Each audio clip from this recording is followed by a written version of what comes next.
ଖରା ଦିନରେ ପେଟକୁ ଥଣ୍ଡା ରଖିବା ପାଇଁ ପଣାଠୁ ବେଟର ଆଉ କ'ଣ ହେଇପାରେ। ଫଳରେ ଭରପୁର ଆଉ ପାଟିକୁ ସ୍ୱାଦିଷ୍ଟ ପଣା। ଗୋଟେ ଗ୍ଲାସରେ ପୁରା ଆତ୍ମା ଶାନ୍ତି। ଜୟ ଜଗନ୍ନାଥ। ସୋନି ଯୋଡ଼ିଆ ରେସିପିକୁ ଆପଣ ସମସ୍ତଙ୍କୁ ବହୁତ ବହୁତ ସ୍ୱାଗତ। ପ୍ରଥମେ ମୁଁ 2ଟା ପାଚିଲା କଦଳୀ ନେଇଛି, ଯାହାକୁ ଚାମଚରେ ଏବେ ଭଲସେ ଚକଟି ଦେବା। କଦଳୀଟା ପଣାକୁ ଟିକେ ଗାଢ଼ା କରେଇବ, ଆଉ ଆପଣ ଚାହିଁଲେ କଦଳୀ ଆଉ ଗୋଟେ ଏକ୍ସଟ୍ରା ବି ନେଇପାରିବେ। ଏବେ ଏଥିରେ ଆମେ ଦେବା ଅଧା କପ୍ ଚିନି। ଯଦି ଆପଣ 4 ଜଣଙ୍କ ପାଇଁ ବନାଉଛନ୍ତି ତାହେଲେ 5 ବଡ଼ ଚାମଚ ଚିନି ଦେବେ। ପଣାଟା ଟିକେ ମିଠା ହେଲେ ଭଲ ଲାଗିବ। ଏବେ ଦେବା 1 କପ୍ ବସା ଦହି। ଆପଣ ଖାଲି କ୍ଷୀରରେ ବି କରିପାରିବେ, କିନ୍ତୁ ଦହିଟା ଦେଲେ ଟେଷ୍ଟ ଆଉ ଟିକେ ଭଲ ଆସିବ। ଏବେ ଚାମଚରେ ଭଲସେ ମିକ୍ସ କରିଦେବା, ଯେମିତି ଚିନିଟା ଭଲସେ ମିଶିଯିବ। ଏବେ ଆମେ ଏଥିରେ ସବୁ ଫଳ ଆଡ଼୍ କରିଦେବା।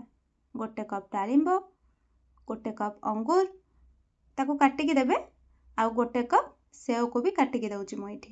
ଆପଣ ନିଜ ପସନ୍ଦର କିଛି ଅଲଗା ଫଳ ତାକୁ ବି ଏକ୍ସଟ୍ରା କିଛି ଦେଇପାରିବେ।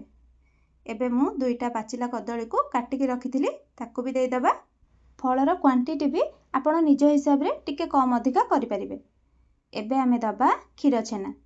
ଛେନାଟା ଆହୁରି ବଢ଼ିଆ ଟେଷ୍ଟ ଦେବ ପଣାରେ। ମୁଁ ଏଇଠି 1 କପ୍ ଛେନା ନେଇଛି। ଯଦି ଆପଣଙ୍କ ପାଖେ ଦହି ଛେନା ଅଛି ତାକୁ ଦେବେ, ଯଦି ଆହୁରି ବଢ଼ିଆ ଟେଷ୍ଟ ଆସିବ। 1 କପ୍ କୋରା ନଡ଼ିଆ ଦେଲି। ଏବେ ଆମେ ଦେବା କିଛି କଟା ହେଇଥିବା କାଜୁ।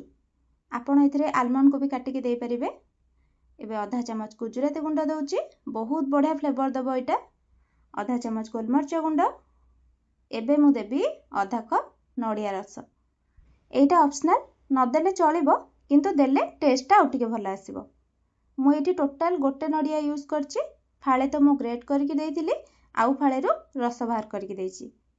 ଏବେ ଏଥିରେ ଅଧା ଲିଟର କ୍ଷୀର ଦେଇଦେବା। କ୍ଷୀରଟା ପଣା କରିବା ପୂର୍ବରୁ କିଛି ଟାଇମ୍ ଫ୍ରିଜରେ ରଖିଦେଇଥିଲି, କାହିଁକିନା ପଣାଟା ଟିକେ ଥଣ୍ଡା ଥଣ୍ଡା ହେଲେ ପିଇବାକୁ ଭଲ ଲାଗିବ। ଆଉ ଆପଣ ଚାହିଁଲେ ଏଥିରେ ଅଧା ପାଣି ଅଧା କ୍ଷୀରରେ ବି ବନେଇ ପାରିବେ, କିନ୍ତୁ ଖାଲି କ୍ଷୀରରେ କରିବେ ଟେଷ୍ଟଟା ବେଟର ଆସିବ। ସବୁକୁ ମିକ୍ସ କରିଦେବା। ଏଇଠି ଦେଖନ୍ତୁ ଆମର ରେଡ଼ି ହେଇଗଲା ଟେଷ୍ଟି ପଣା। ଉପରେ ଟିକେ ଛେନା, ନଡ଼ିଆ, ଡାଳିମ୍ବ ଗାର୍ନିସ୍ କରିଦେବା, ଦେଖିବାକୁ ବି ଟିକେ ସୁନ୍ଦର ଲାଗିବ। ଆଉ କିଛି କଟା ହେଇଥିବା କାଜୁ ଆଉ କିସମିସ୍ ବି ଦେଇଦେବା। ଆପଣ ଖାଲି ପଣା ସଂକ୍ରାନ୍ତି ନୁହଁ, ଅଲଗା ଟାଇମ୍ରେ ବି ଏଇଟା ବନେଇକି ପିଇ ପାରିବେ। ଆଉ ଏଇଟା ଟେଷ୍ଟି ସହ ବହୁତ ହେଲ୍ଦି ବି। ତ ଖରା ଦିନେ ଆପଣ ଏଇଟା ଥରେ ନିହାତି ବନାନ୍ତୁ। ଥରେ ବନେଇଲେ ଆପଣ ତ ଖରା ଦିନଟା ସାରା ହିଁ ଏଇଟା ଖୋଜିବେ। ଆଉ ହଁ, ଯଦି ଭିଡ଼ିଓଟି ଭଲ ଲାଗିଥିବ ଲାଇକ୍ଟେ କରିଦେବେ। ଆଗକୁ ଏମିତି ନୂଆ ନୂଆ ଭିଡ଼ିଓ ଦେଖିବା ପାଇଁ ଚ୍ୟାନେଲକୁ ସବସ୍କ୍ରାଇବ୍ କରିନେବେ। ଦେଖା ହେବା ନେକ୍ସଟ ଭିଡ଼ିଓରେ। ରହିଲି, ଜୟ ଜଗନ୍ନାଥ।